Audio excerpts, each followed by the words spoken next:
All right. Hello, everyone. My name is Kareem. I'm the horticulture agent for Denver County, and I'm just doing a series of recorded lectures to make it easier for master gardeners to fulfill their continuing education hours. So I'm just going to get into this talk. This one is called Sex on Six Legs, all about the various ways that insects, their sex lives mirror our own. And I shouldn't say insects because some of these organisms are also arthropods, like spiders and mites and such. I just give credit where credit is due. This talk was inspired by the book of the same title, Sex on Six Legs, by Marlene Zuk. Many of the stories I'm going to tell you, or more like behaviors, um, I also pulled right from this book. I learned directly from her. And as I mentioned before, the reason I think this talk is so fascinating is because these sex lives are so similar to things that so many humans do. I'm going to mention something, and you're going to be like, it's very similar to human behavior, maybe a little too similar. So that's why I made this little image in MS Paint. It's kind of like how, those the tabloids always have those covers saying celebrities are just like us, they pay for parking. Well, insects, they're just like us. They also see sex as transactional sometimes, and they give wedding rings and all these fun things you're going to learn. So here's an overview of what we're going to discuss today, and I'm going to go into depth into each of these, so I won't cover them now. Starting with hermaphroditism. So if you don't know what this term means, it basically means that an organism that possesses genitalia of both sexes, both male and female sexual organs. And there's a couple different flavors of hermaphroditism within the arthropod world. The first of which is gynandromorphy. Now, I cannot understate how rare this is. I worked at the Butterfly Pavilion in DC for on and off for about 10 years, and we raised during that time thousands, hundreds of thousands probably, if not tens of thousands, of butterflies. In my whole time there, I did not see a single gynandromorph. My colleague who had been there prior to me, who had been there for I think 13 years, even longer, said in his whole time, 13 plus my 10 years, he saw one gynandromorph. And when that happens, these gynandromorphs are not released into the pavilion for the public to see. They are immediately sent to research. I forgot to mention, I didn't explain what a gynandromorph is. A gynandromorph is an organism that has this bilateral division of the sexual characteristics. Half of the body is female and half of the body is male. There is literally a dividing line. And so you can see in this swallowtail butterfly, um, I'm not sure which wing is the male and the female half, but I just know that the male and females have greatly differing coloring wings, and this one has both of them. It not only occurs in butterflies, you can also see it in organisms like, I mean, more butterflies. This one's called a Grecian shoemaker. I do know this one. Um, and the orange spots are the male, the more drab is the female. That's kind of a trend in the animal world. The males are often very, I don't want to say pompous, but they're very ornate and they look very fancy, and the females are very drab and gray because they don't need to be, because being so showy is how you impress mates, and the females they don't need to impress mates. They already have too many men to deal with. So besides butterflies, you can also see it in very rarely in birds, like in this cardinal, in certain crustaceans like this lobster. Here on the bottom right is a Australian stick insect, Heteropteryx, and the females are green, the males are brown. And it's actually, you can kind of see even more of the dimorphism here because in these stick insects, the females are apterous. They have no wings, and the males have wings. So you can see how the male half has a developed wing, and the female half doesn't because the females sit and they eat and they wait for the guys to come to them. And then lastly, you can see on the bottom left on this stag beetle, the males have those big jaws on this left side for grabbing opponents and throwing them off of trees or whatever surface they're jousting on, whereas the females have more moderately sized mandibles because they're just for feeding, they're not for fighting. Now, another flavor of hermaphroditism is known as androdiacy, and this is where you have no true females. Most of these insects are they have male and female organs. Um, and there are some true males in this organism, but they're extremely rare. This organism, by the way, is the cottony cushiony scale, Ixeria persei, I think. Um, it's a bit of a pest, not really of houseplants like most scale that we know here in Colorado. This one is more of like a crop pest in tropical areas. So it'll attack woody plants, larger plants, and it produces all that wax to protect itself and its young. The wax essentially it gums up the mouths of potential predators, or it makes it hard for parasites to get to them. But there are some parasitic wasps that are specialized to attack this scale insect. Now, this is not really hermaphroditism, but I didn't know where else to classify or to categorize this phenomena. Parthenogenesis. This is the virgin birth, the original virgin birth. Aphids and some other insects can basically make clones of themselves. They don't have to have sex and get genes from the males to produce young. They can just make a clone of themselves, and this works out because of the unique genetics of aphids and other insects. Um, Aphids go one step beyond parthenogenesis because other organisms participate in parthenogenesis as well. There are some lizards that can give virgin birth. It's actually how some of these lizard species, all the males have died off, and they're kind of continuing the species by just having clones. The downside to this behavior is that you're not getting any new genes into the gene pool. So let's say that some kind of disturbance comes along, like a new predator, or let's say humanity, climate change, that species is no longer going to be able to adapt to that change because there are no new genes in the gene pool, but the species is still continuing in the meantime. So, aphids also give virgin birth, but not only are they pregnant with a clone of themselves, that clone inside them is also pregnant with another clone of itself. So they can have two generations gestating at any given time. This is like imagine being in the womb of your grandmother. That's how aphids do it. Now we're not gonna these next examples are less so insects, more so fish, but it's a very interesting behavior. In several fish, there's something called sequential hermaphroditism. This means that these organisms start out their life one gender and then they end their life in a different gender. And there's two versions of this. The first version is called protogyny, where the fish go starting out their lives from female, which you can see here on the left, and then they end their life being male. As they get older, they go through these physiological changes that cause them to have this large swelling in their head and their chin develop because it's thought that wrasse, this is a wrasse fish, sheephead wrasse actually, I call them Jay Leno fish because of their appearance.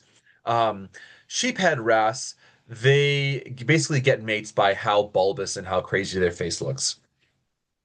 Now, this phenomenon creates a bit of a problem for this fish's conservation. These fish are fish, they are consumed by humans, and humans are often looking to harvest the largest fish. And the largest fish, when these fish get older, besides just becoming, more bulbous and more like Jay Leno, they become larger in body size. So the males are the most preferred to harvest. And so over harvesting of the larger fish of this group can lead to skewing of that sex ratio. There can be too few males and too many females after humans come and eat all the bigger ones, who just so happen to be males. Now there's also the reverse of protogyny. There's protandry, where the fish start out their life as male and they transition to female as they get older. I have a picture of Finding Nemo here because this actually occurs with clownfish. Many people kind of, they quip tongue in cheek that if Finding Nemo was scientifically accurate, then after Nemo's mom died, Marlin would have turned into a female and would have incorporated Nemo into his or her reverse harem. Because that is what happens in nature with clownfish. Clownfish form these like female-dominated harems on those anemones. So there's usually one breeding female and several juvenile males.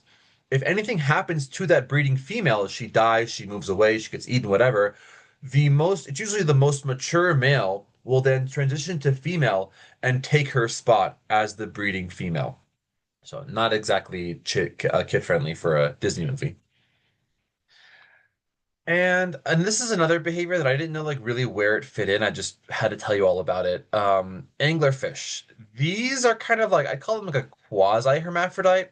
So if you're not familiar with anglerfish, these are fish that usually many species inhabit the deep sea where you can't see anything. You're lucky to bump into a piece of food, let alone a potential mate. So When a male does find a female, on the off chance that he does, he will immediately bite her. And then he will release enzymes that'll dissolve his mouth and fuse her to his body. And the purpose of this is that he knows he can't find another female. He's very lucky if he finds another one ever. So, by fusing himself to the female, he now has this permanent nutrient source. He is going to become a parasite on her, kind of like humans, males sometimes too. He's now affixed to her, deriving nutrients directly from her bloodstream.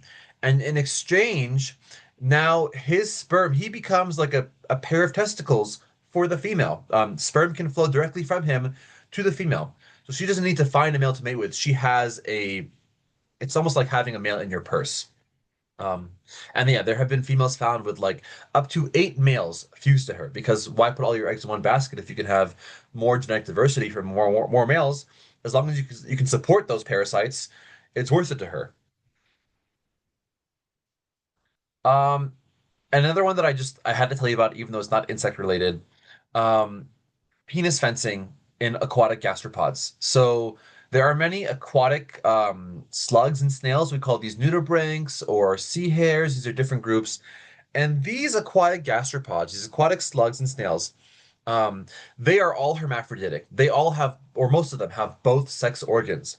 But when it comes time to make babies, no one wants to be the female. Because let's be real, it is a lot of work to be a woman, to raise kids at least. It's a huge energy investment on the part of the mother. And so these gastropods, because they're all both hermaphrodites, they're like, why would I want to be the female? Why would I want to invest all the energy and time to raising kids when I can just, swim along and be a happy bachelor? So when it comes time for baby making, one of them has to be the female. And how they decide who's going to be the female is by fighting, by penis fencing. They have special calcified darts, literal darts, um, next to their penis, or sometimes attached to their penis. And when they meet, they kind of rear up and they're looking for an opportunity to impale the other one with that calcified dart. I think they're even called love darts. Because whoever gets impaled or stabbed with that dart first, that dart will inhibit the secretion of sperm and essentially turns that other sea slug or sea hare into, sorry, not sea hare, into a female for the purpose of baby making. Um, and so the one who doesn't get stabbed gets to impregnate the female and then go along about their life being a bachelor.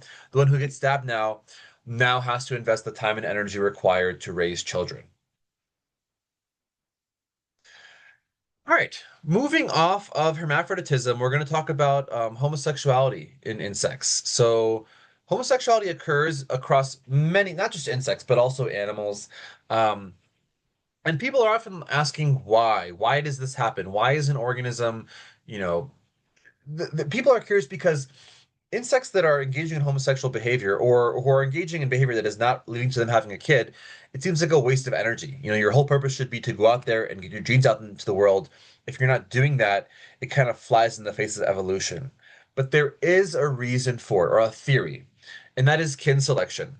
Um, Even if my genes are not getting passed on, as long as I'm helping someone who's related to me, I'm getting some of my genes passed on still.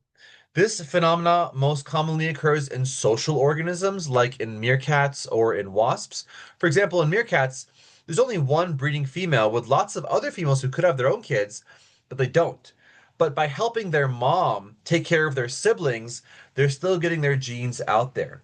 The same principle applies to wasps. There's only one breeding female, and all these other females are just workers. Or even the cells in your body. Um, your blood cells have their own DNA, but they're not reproducing, but they trust that, okay, in this body, there are gametes, sperm cells that are related to me. And so my genes are still being passed on indirectly.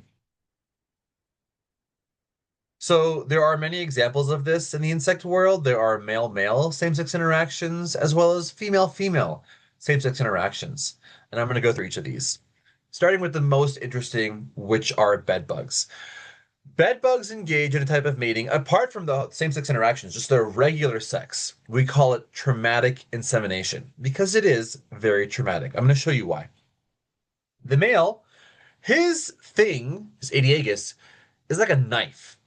It's pointy, it's sharp. He will literally stab the female and inject his sperm into her bloodstream. The females, this has been happening for so long in their evolutionary history. The females have evolved a special organ called the Brillies organ or the ectospermolage, which she kind of directs the male's stabby appendage towards. Because if he impregnates her there instead of just cutting through her exoskeleton, um, there's a membrane there on the Brillies organ that can kind of heal over faster. Whereas if he stabs her somewhere else, that stab wound can get infected and she can die of that infection, if enough males stab her. So that's what we call traumatic insemination. It is traumatic for the females. It turns out it is sometimes traumatic for the males.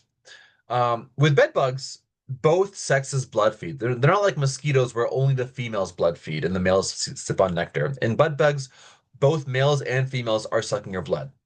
And that is a problem because the males will mate with anyone who has recently taken a blood meal because they think, oh, it could be a female. Now's my chance to have kids. So they often end up mounting other males. Now, this is a lose-lose situation for both males. For the male that is getting mounted, he's literally getting stabbed, so obviously it's a lose-lose, he's losing. But for the male doing the stabbing, he's also losing because he's wasting his time. He wants to have kids and inseminate more females. He's wasting his time stabbing a guy when he could be stabbing a girl. And so bed bugs have actually evolved to deal with that. These same-sex interactions in bed bugs happen so often, it's created such an evolutionary pressure that the males have evolved to release alarm pheromone, or I mean, but bed bugs more broadly have evolved to release alarm pheromone.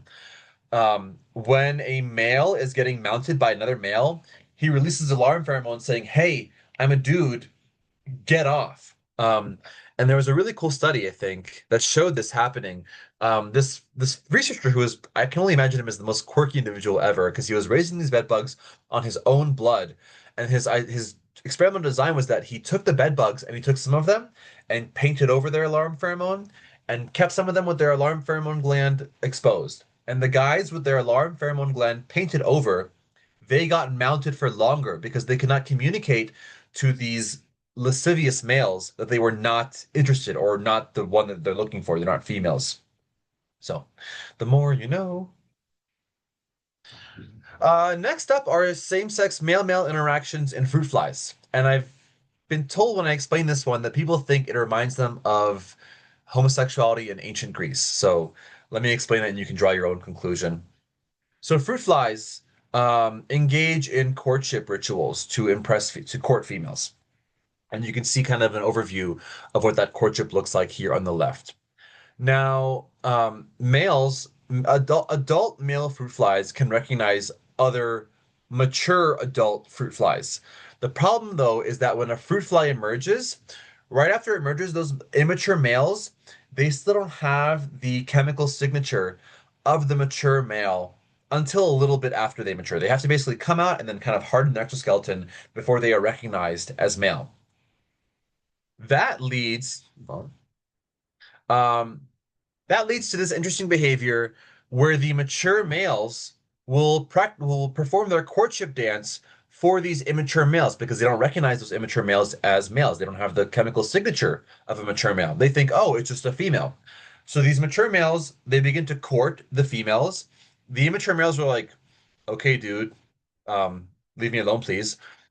But then what scientists have found that when these immature males that were practiced on, that these mature males courted, when those immature males eventually go to court a female, the ones that were practiced on had a much higher success rate. Like they were able to court the females at a much higher rate than those that were not practiced on. So it's kind of like the older guys practicing on the younger guys. And then the last example that I have, there's probably more, but this is a female-female interaction. These are pea weevils, very small insects. They're related to weevils. They feed on plants. And it was found that, some pea weevils, the males, are really aggressive. They will really aggressively mount other females, probably to increase their mating success. The females related to those really aggressive males also sometimes engage in this mounting behavior. So it's kind of like if you had like really rambunctious, mean brothers, as a girl, you would also end up being rambunctious, I suppose. Um, but there doesn't seem to be any sort of evolutionary benefit associated with this. It just seems like a leftover, a byproduct of evolution. Oops. Now we're gonna get some more of the fun stuff. Sexual competition, how different insects basically fight over mates. One of these behaviors is called sperm removal, and this is not unique to the damselflies and dragonflies. I've seen I haven't seen, but I have read about sperm removal in many different insect orders. And what I mean by sperm removal is that you know, a lot of males, when they go to mate with a female, they will try to push out the sperm of the more previously mated males because females, various insects, will almost always use the sperm of the most recently mated male to fertilize her eggs. So by mating with her for longer, the this male essentially he's pushing the sperm of the previous guy way, way to the back where it's not going to be used. And some of these, insects that engage in sperm removal, they don't just try to push the sperm away. Some of them, as I'll show you in a minute, have like barbs on their penises to scrub away the sperm of previous males. Now, another behavior, or I don't know if you'd call this a mechanism object that helps ensure fidelity on the male's part, is called the mating plug. So both butterflies and some bumblebees have mating plugs. This mating plug is a series of secretions that is often attached to the sperm packet, and it solidifies after mating, essentially blocking up the female, preventing the entry of any subsequent males. So that's why I said it ensures fidelity on the male's part. Like he's ensuring that she's going to be faithful and monogamous, but he's going to go off and keep mating with other females. So the purpose of this is to prevent any subsequent males from mating with her so that this female only use the sperm of that male to fertilize her eggs. And these sperm plugs usually dissipate after several hours, but by then the eggs have been fertilized. There's no chance for some more other males to get their genes in there. There are also literal kamikaze sperm. So some insects they will send in these kamikaze sperm ahead of their actual sperm. And these kamikaze sperm are denucleated, so they don't really have any nucleus or DNA in them. They just contain lytic enzymes. They contain enzymes that break down compounds. So it's like basically before he impregnates her, he sends in these sperm that explode and kill off all the existing sperm, and then his sperm come in and can fertilize the eggs without any competition. It's also been found that some insects have sperm with like really long tails because having a really long tail is it's thought that it helps those sperm to swim better and hopefully to outswim their competitors. As I mentioned earlier, some insects have barbed penises. There are too many insect orders to name like which ones. I know that it happens in dragonflies, it happens in tow biters, a type of true bug. Even cats have barbed penises. So that's what they look like under an electron microscope. Not a cat's. Actually, yeah, this is an insect, but cats look different. Don't look up cat penises. All right.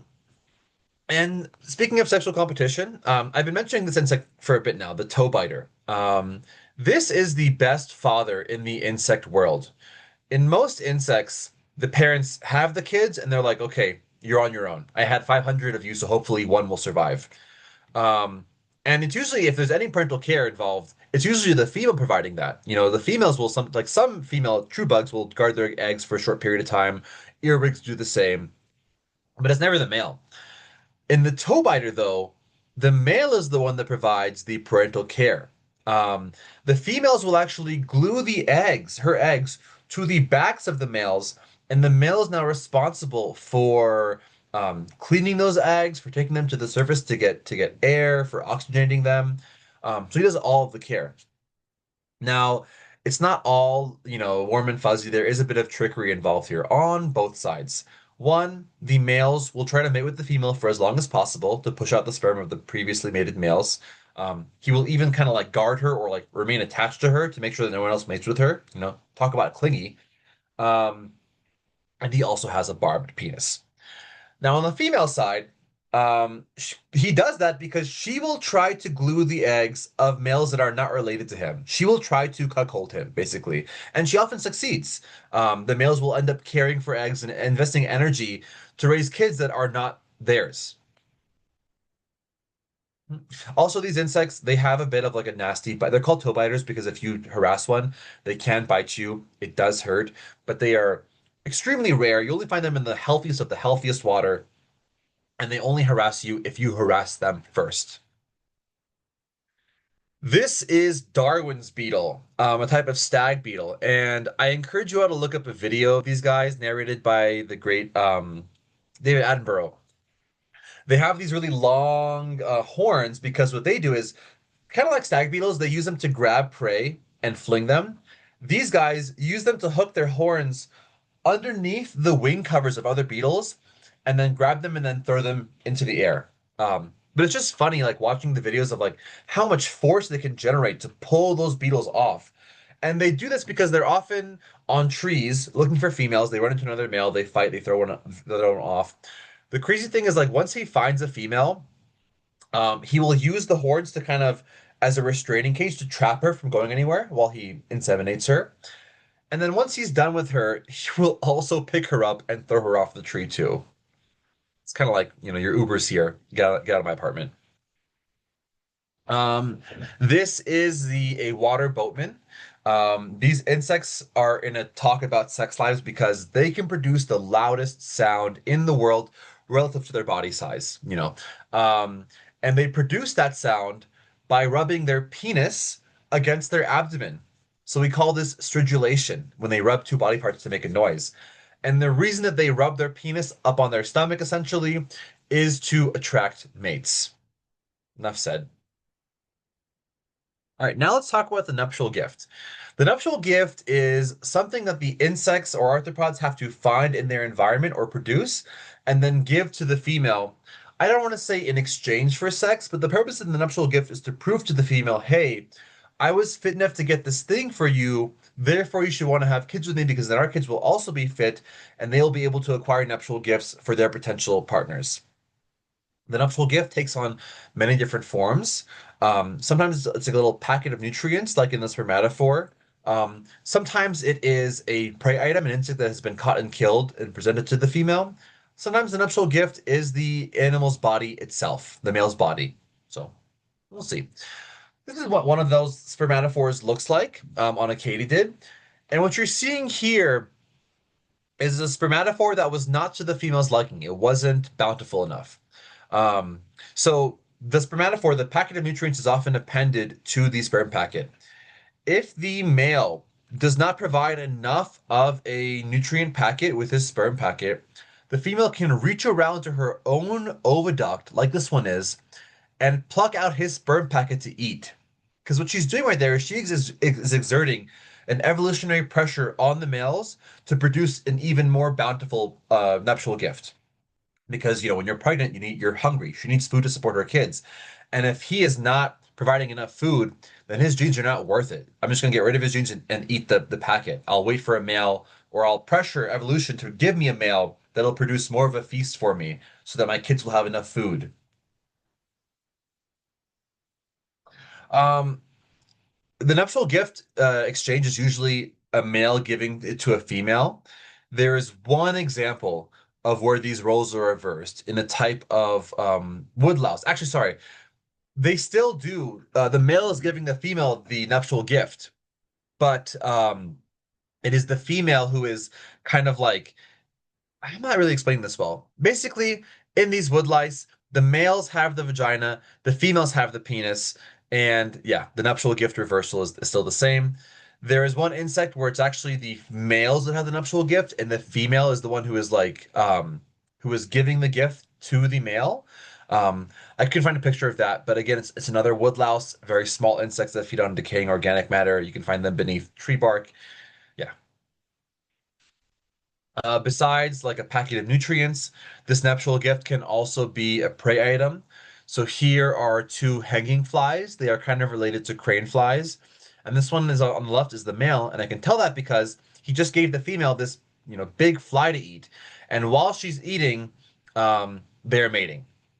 Kind of reminded me of Lady and the Tramp. Um, and this type of nuptial gift giving may serve a second purpose in that these insects that are exchanging prey items, the females are predatory. They eat meat.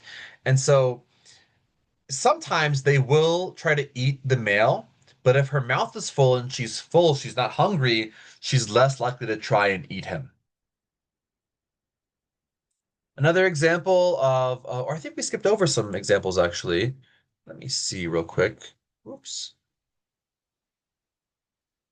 Oh, no, okay. No, we're on track. Never mind. I thought we were going to miss or talk about black widows and how they kill their mates.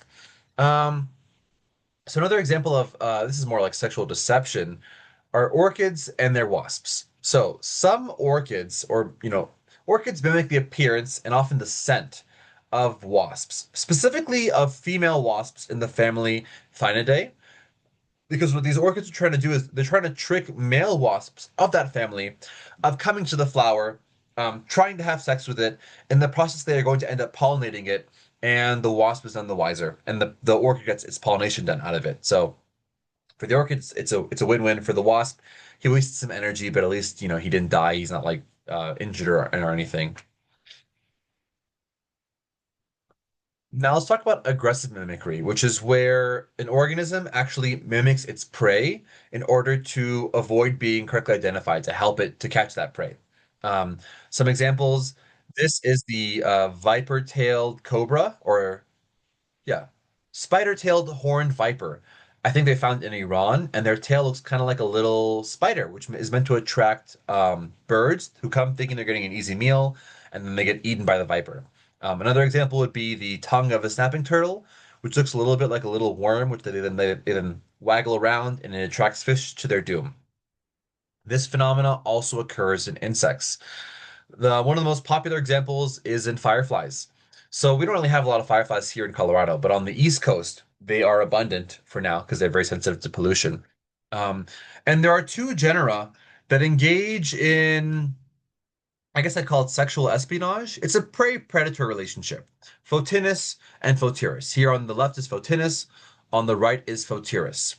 Now, fireflies make those little light signals to attract mates. The females sit on the ground and they make their own light signals, but the males are the ones that are flying around flashing their lights.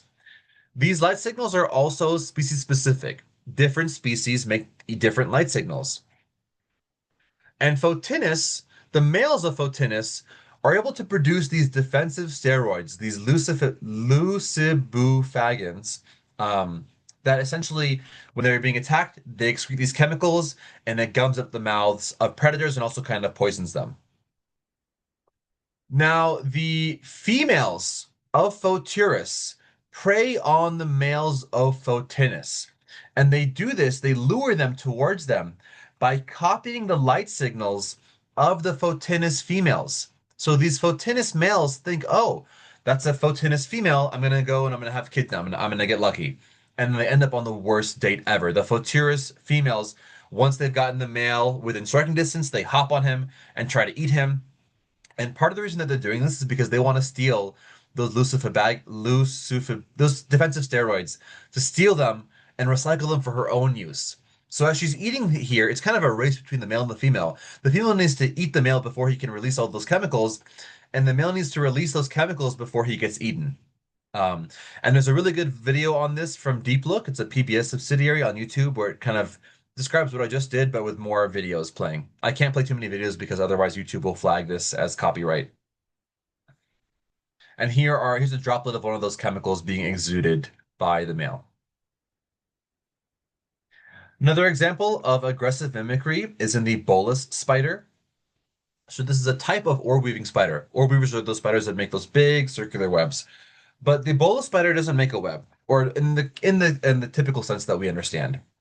Um, the bola spider makes this little droplet of goo on the end of a long strand of silk. And that droplet of glue, she hunts moths. The droplet of glue releases chemicals that are released almost exclusively by the female moth. So she's got this big droplet of goo. It smells like female moth, and then she will literally like swirl it around like this, almost like a lasso, to disperse the scent, but also to make it easier to catch those male moths. So these male moths are now flying towards this droplet of glue, thinking they're gonna, find a mate, and then they get ensnared in the glue. And again, worst state ever. That droplet of glue even is like the goo is meant to like seep through the wing scales of moths because moths have scales that they can shed very easily, specifically to get out of spider webs.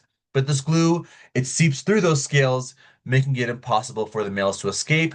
And then once they're kind of glued to it, they get reeled up and then eaten. Oh, I have a video actually.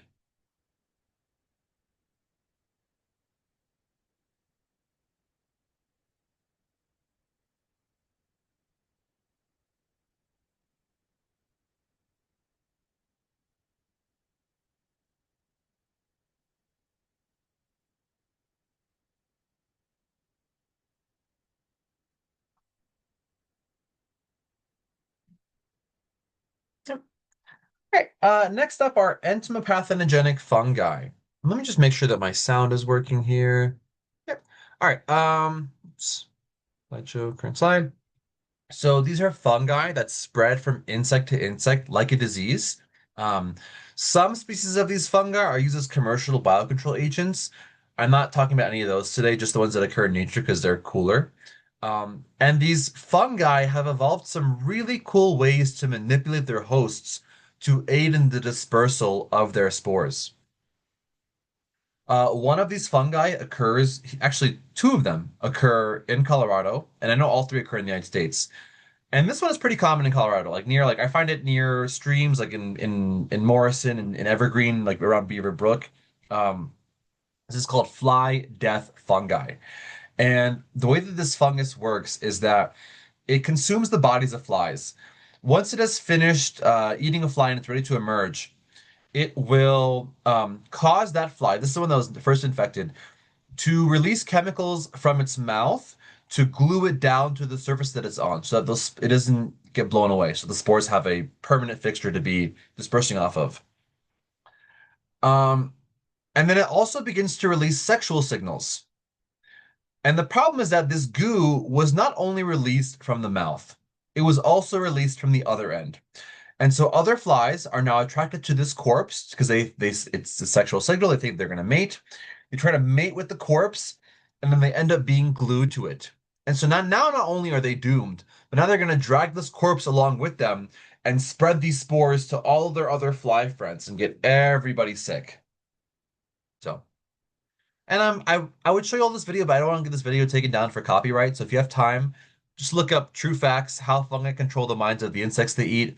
This guy's YouTube channel is my favorite educational YouTube channel. He has the perfect blend of comedy and education. Just be aware that some of his jokes are a bit lewd, and he does have some versions of certain videos that are made for kids, where he's taking out all of the lewd narration. But I love his videos. That's where I'm pulling what I just told you. Um, there's another fungus that infects insects here in Colorado that also messes with their sex lives. It's called Massospora, and it infects cicadas. The fungus immediately, once they emerge from their, however many years they've been sleeping, the fungus infects them and it consumes the cicada's anus and genitals, which they can apparently live without.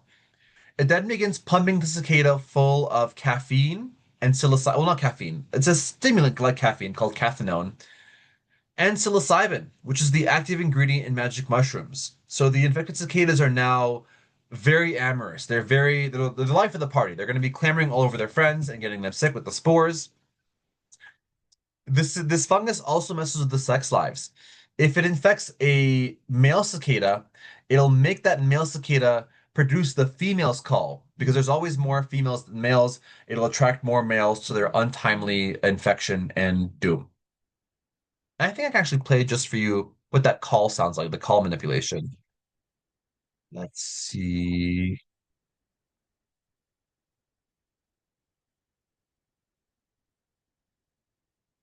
Here we go.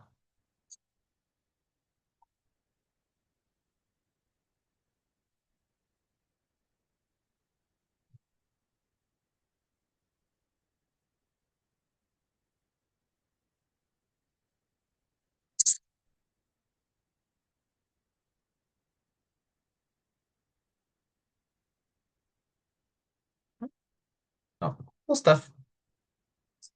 All right.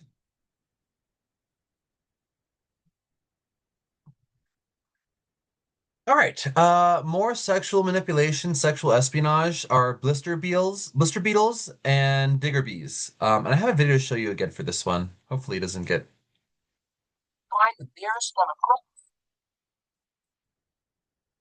So a little bit of background. These blister beetle larvae, they hatch out in the desert where there is, very little food, if any life at all. And so the blister beetle larvae, they all clamber together and then climb a plant stalk. And that's where the video picks up.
Thanks. It's like crabs.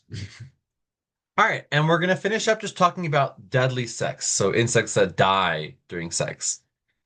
First off, no discussion will be complete without talking about black widows. Tarantulas are also in here. Sometimes they get killed, and honeybees, I think, have the most violent sex of them all. Starting with black widows, though, trust me, he deserves it. The black widow male, you should not feel bad for him. He is a literal homewrecker. When he finds, by the way, this is the female on the right, and the male is much smaller. This is actually she's actually finished eating him. Um, the males, when they find a female's web, they immediately start destroying it. Like I said, literal homewrecker. And he does that because the female's web, its size, based on the size, it'll broadcast her scent to more males. And so by making her web smaller, it's going to make it harder for her to advertise herself to as many males, and she's going to have less competition, less guys to fight with over her.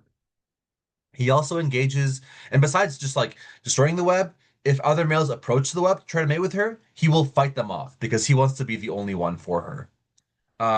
He will also engage in what we call kleptoparasitism. So this is basically like where you're being a parasite, not by sucking someone's blood, but by stealing from them. He will eat prey items that are caught in her web, in the web that she built. So he is a freeloader. And then when it comes time for mating, he is very much a willing participant. He will mate with her, kind of pass her sperm packets to an opening on the underside of her abdomen over here, and then he'll kind of like somersault into her mouth, and she'll nibble on him a little bit, and he'll go back to mating with her, back to nibbling, mating, nibbling, mating, nibbling, and he'll do this until he is basically a soup, until he is no more, until he's dissolved and she eats him. And if you're wondering why does she do this, it's because, babies take a lot of energy to make. So when you're pregnant, you're hungry. His body literally serves as nourishment for his own children. And also, this behavior is not super common. There are about 32 species of black widows. Only two of them always eat the male. For the other ones, it's like, was he dumb? Did he hang out for too long? Or did he try to mate with her while she was on an empty, while she was hungry? That sort of thing. Now, let's talk about tarantula sex because the mechanics are very complicated. Um, Tarantulas and spiders in general do not have a penetrative sex in the way that humans understand, or most animals, the way they do it.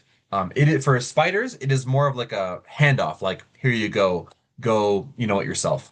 Um, and so for tarantulas, you know, he's gonna pass the sperm off to the female with appendages near his face, but his genitalia are on the underside of his abdomen, and he can't reach there with those appendages. So what he does is he makes a special web called a sperm web, and then he can, as you're seeing here, he kind of like finagles his way into it, and then lays the sperm onto the web, and then he comes back around with his pedipalps, his appendages near his face, and loads up these special bulbs with the sperm.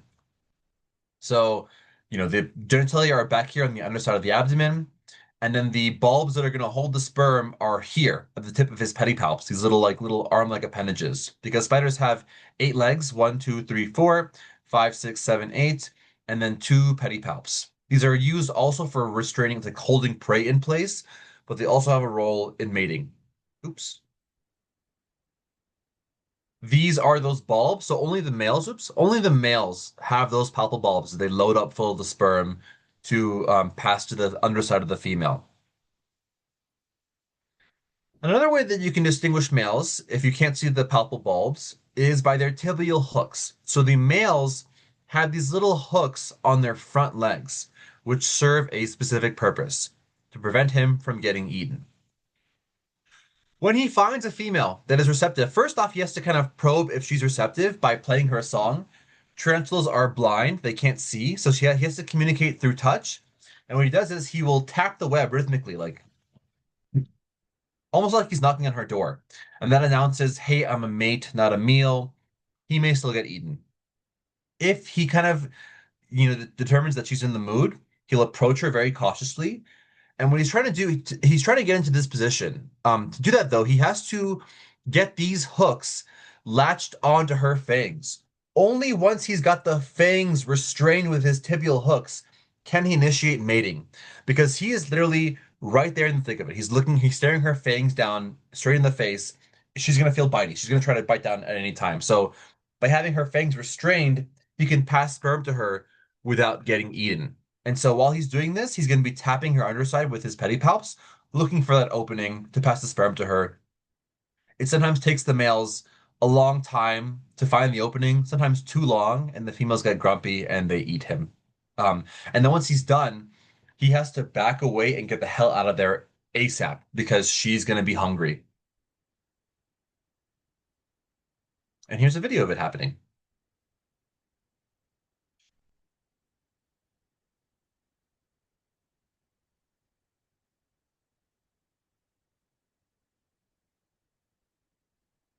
I don't know if you could see his tibial hooks there and how he lashed them onto the female.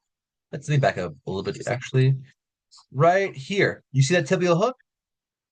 And now it's hooked up to the fangs. She is secured.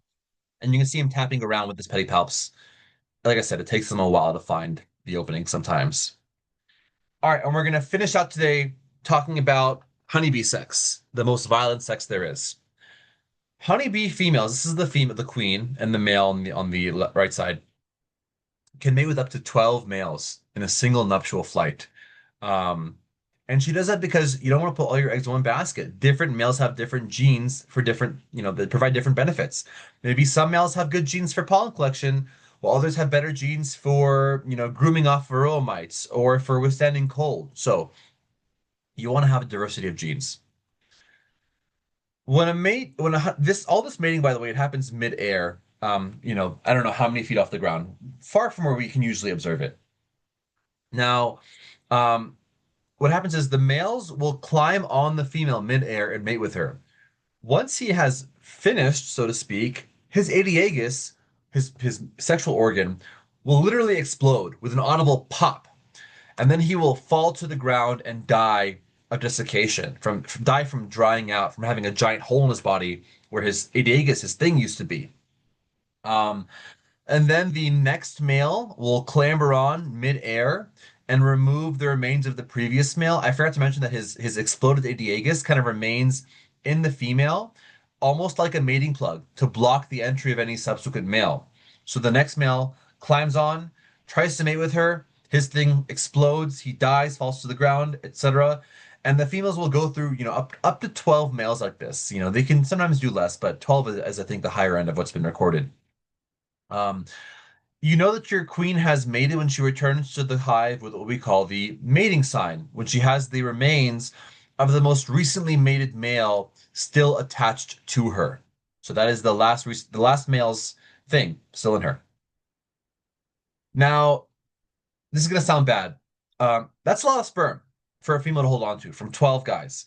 And so the females of honeybees and other insects too have evolved a sperm storage organ called the spermatheca. So this is a literal, think of it as the mirror image of a testicle, but in the female. It keeps the sperm alive, but inside a female.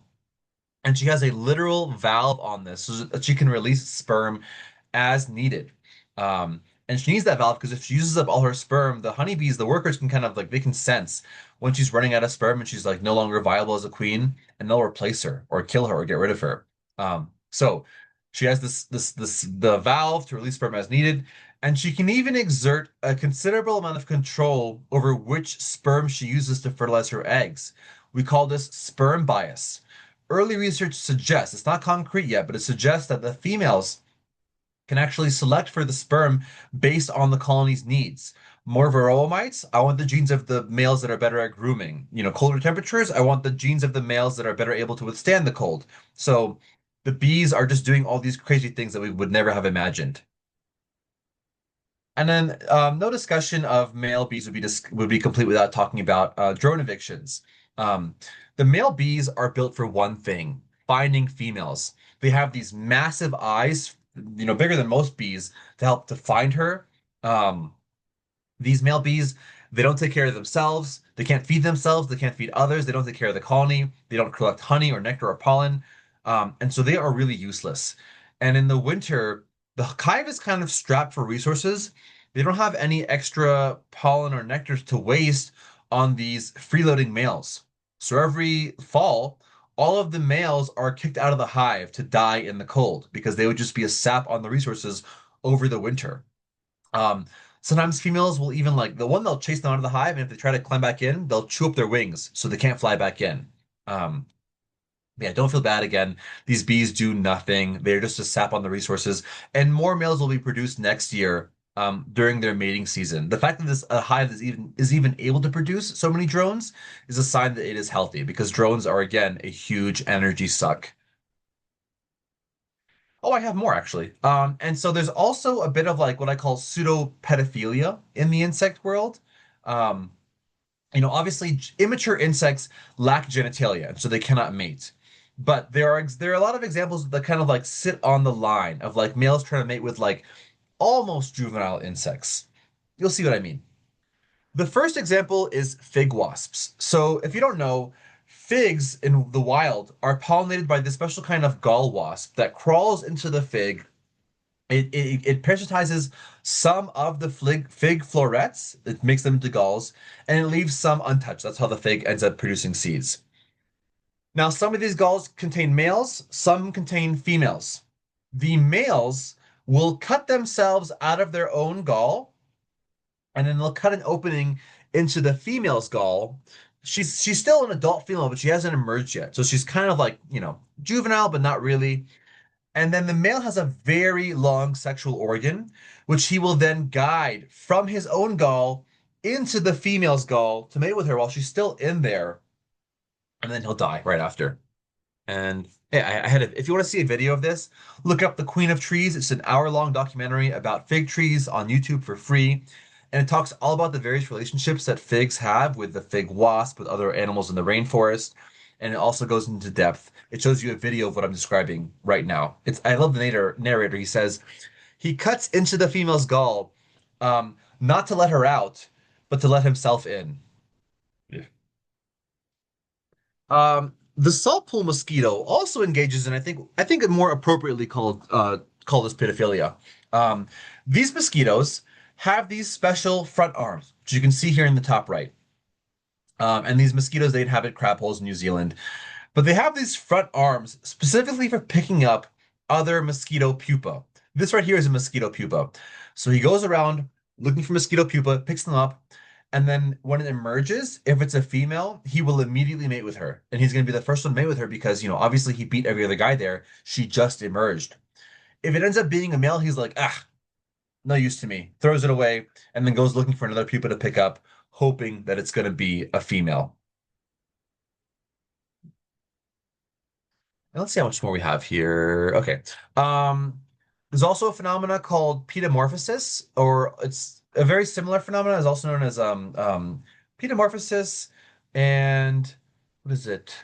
Pedogenesis. Anyways, many insects, the um, the adult females look like larvae. They lack wings, like the normal males of that species. So this is a type of I think this is a phenogogid, a type of like glowworm. So they're related to fireflies, and so the males and the females are very different. This one in the center is a male, and this is a female, and this is to scale. The males are significantly smaller. Now, this body plan is also what the males look like during their larval stage, but obviously proportional to how big they are as adults. The reason that the females have this larval appearance is because pupation is a lot of work. To turn your whole body into goo and then reassemble into a being with wings and antenna, well, there you have antenna, but to have wings is the main thing. It's a lot of energy and a lot of work. Actually, a lot of insects that go through this complete metamorphosis of an egg, larva, pupa, and adult, the final instar of the larva, is usually bigger than the adult ends up being because they burn through so much fat during that pupation. So because pupation is so much work, wouldn't it be better if you could just skip it? If you could avoid losing all the energy associated with pupation and go right into being an adult with fully formed genitalia, all the energy that you would have spent making wings can now be spent to be used on larger genitalia and larger ovaries so you can produce more young. And that's what these insects do. They skip pupation and they divert that extra energy towards making more kids. So I mentioned it's observed in the phenagogids, the glowworms, also in various fireflies. Um, the sexual dimorphism is so drastic. The males and the females look so different that when scientists first discovered these insects, they thought it was just different species. That the males and the females of the same species are just different species. Now, to finish up today's talk, let's talk about why is this important to you as a gardener. Um, And that is because insect sex pheromones are used in some of our management strategies. Maybe not on the scale of like the backyard gardener, but in larger scale of like state agencies and land managers, they are using these sex pheromones to manage insects. One example is mating disruption. So in the wild, insects, the females or the males, usually the females, release a plume of this pheromone, and the males follow it kind of like a breadcrumb trail, following it from the areas of low concentration to high concentration. Mating disruption requires us to figure out what that sex pheromone is, to be able to isolate it, and then synthesize it on a mass scale in a laboratory. And then once we've been able to synthesize it, we can put these little vessels into the environment that contain the sex pheromone, and then they also release it. And the purpose of that is to dilute the breadcrumb trail. Now the males, instead of following that one plume from areas of low concentration to high concentration to find the female, um, that concentration gradient is disrupted now. Now there's tons of plumes that are releasing this pheromone, and so the males just really cannot figure out where to go to find the female. We have used this strategy to manage many problematic insects. It was used to, I don't want to say eradicate, but to eliminate the American screwworm, a very damaging or very annoying insect in Florida that would lay its eggs in open wounds. I think it's called Cochleomyia is the genus. Um, and so we used this program to successfully, suppress the population for a long time. I think they found an outbreak of American screwworm in Florida a couple of years ago, but not like at the same level as there was before. All they need is just another application of this program, and the fly will be gone for another who knows how many years. The other strategy that we use to manage insects using, their sex lives is called sterile insect release, or SIR. And what this requires us to do is to captively breed lots of the males of this insect in a lab somewhere, and then irradiate them to sterilize them. So we expose them to radiation, makes them sterile. We release them into the wild, and now you have these sterilized males that are competing with the wild males who are actually fertile. They're competing with them for mates. So those fertile males have more competition. They can't have kids as often because the infertile males are beating them out. And so fewer progeny are being produced over time. Um, this program does have some caveats. One, that you are releasing more of a certain insect into the environment. That can have so many nuanced effects, by disrupting the food supply, like other insects. It may provide more food for certain insects. Yeah, there's all these other knock-on effects that we're not even aware of. Also, those irradiated males, they kind of have a lower fitness. It's like they have cancer. They are literally been exposed to radiation, so they're sometimes less fit. They're not as able to fly for as long, or in as windy conditions. So there's a little bit of a fitness trade-off there. But the upside is that we're able to control insects without using any insecticides or any kind of pesticides, or even using a biocontrol. It's all just by stopping them from having kids. And this has been used not just for these moths, it's been used for the codling moth, the classic worm in the apple, and also many mosquitoes too, with measurable success. And then the last thing I'm going to mention is its last thing. Yeah, last slide is Wolbachia. Wolbachia is a naturally occurring bacteria. It occurs in actually 40% of insect species. And this bacteria is a symbiote. It lives in the insect and it protects the insect in exchange for getting a place to live. It turns out that we can actually manipulate Wolbachia to do things for us humans. For example, we can create genetically modified strains of Wolbachia in mosquitoes that when those mosquitoes are infected, the Wolbachia prevents those mosquitoes from being infected with human-borne diseases like West Nile virus or malaria or dengue. Um, Wolbachia can cause those mosquitoes to become sterile, or if they are able to produce eggs, those eggs will actually not hatch. So again, a lot of really positive benefits without having to use any insecticides. There are probably some very nuanced effects of Wolbachia on the insect microbiome that we're going to find out in who knows how many years. But for now, it's better than insecticides. And with that, oh, I have one more. Um, with that, I've been talking for long enough. Thank you for your time, and yeah, have a good one.